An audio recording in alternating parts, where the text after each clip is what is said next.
ನಮಸ್ಕಾರ. ಈ ದಿನದ ಪ್ರಮುಖ ಮುಖ್ಯಾಂಶಗಳು. ಎಚ್ಡಿಕೆ ಪಂಥಾಹ್ವಾನಕ್ಕೆ ಸಿದ್ಧ.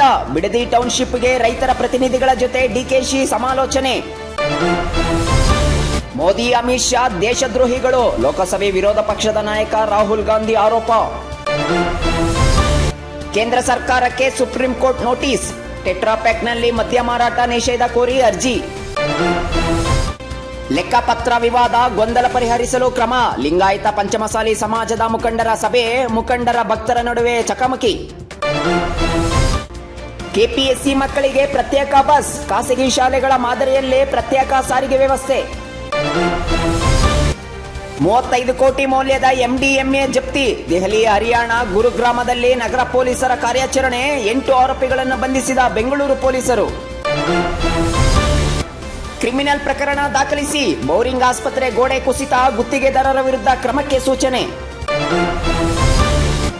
20,000 ಲಂಚ ಪಡೆದು ಕಚೇರಿಯ ಸಹಾಯಕ ಸೆರೆ. ಶಿಕ್ಷಕರ ಸೇವಾ ದಾಖಲೆ ಪುಸ್ತಕ ಕಚೇರಿಗೆ ಕಳಿಸಲು ಲಂಚ. 10 ಕಿಲೋಮೀಟರ್ ಸ್ವಚ್ಛ ಪಾದಚಾರಿ ಮಾರ್ಗ. ಪ್ರತಿ ಕಿಲೋಮೀಟರ್ನಲ್ಲಿ ನಿರ್ಮಾಣಕ್ಕೆ ಆಯುಕ್ತರ ಸೂಚನೆ. ಉತ್ತರ ನಗರ ಪಾಲಿಕೆಯ ಬಜೆಟ್ನಿಂದ ಕ್ರಿಯಾ ಯೋಜನೆ. ಎಚ್ ವಿಶ್ವನಾಥ್ ವಿರುದ್ಧ FIR ದಾಖಲು. ಕಾಂಗ್ರೆಸ್ ಮುಖಂಡರು ಕೋಟೆ ಹುಂಡಿ ಮಹದೇವರಾವ್ ದೂರು.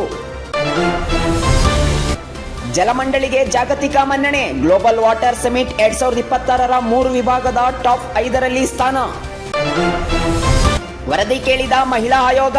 ಟ್ವಿಷಾ ಶರ್ಮಾ ಆತ್ಮಹತ್ಯೆ ಪ್ರಕರಣಕ್ಕೆ ಪತಿಯ ಪತ್ತೆಗೆ ಮುಂದುವರಿದಿದ್ದ ಶೋಧ. ಮೆಟ್ರೋಗೆ ಸೌರಶಕ್ತಿ ಬಳಕೆಗೆ ಪರಿಶೀಲನೆ. ನೀಲಿ ಮಾರ್ಗಕ್ಕೆ IISc ಮಾದರಿಯ ಬಗ್ಗೆ BMRC ಅಧಿಕಾರಿಗಳ ಹೇಳಿಕೆ. ವ್ಯಾಪಾರ, ಹೂಡಿಕೆ, ಸಹಕಾರ ವೃದ್ಧಿಗೆ ಪಣ.